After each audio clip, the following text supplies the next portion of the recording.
We certainly don't want to use Mr. Weatherholt as an example. We're simply just following the procedures that we would in any other case.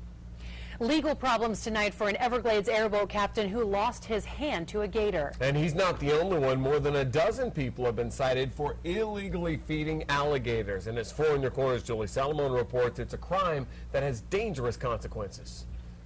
Well, Patrick, this gator attack happened back in June, and since then, FWC has been talking to witnesses and collecting evidence, and they have now charged that airboat captain with illegally feeding a gator.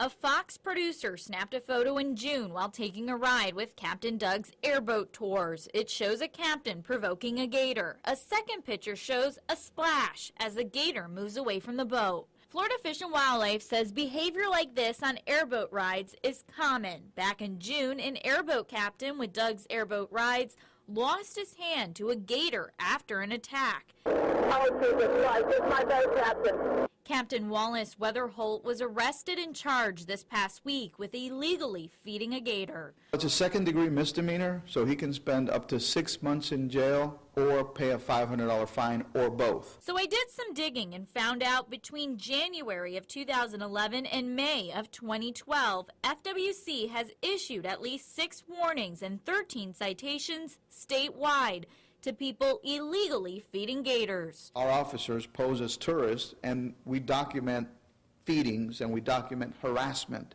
And we've made several cases like this in the past. Some of those citations involve Collier County. For example, undercover officers found an airboat captain at another facility feeding gators marshmallows.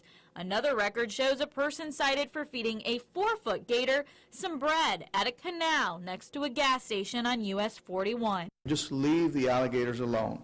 I could more or less guarantee that if you leave the alligators alone, they will leave you alone. And FWC has also issued citations in several counties, including Miami-Dade, Broward, and Charlotte. Live in Collier County tonight, Julie Salomon, Fox 4 in Your Corner.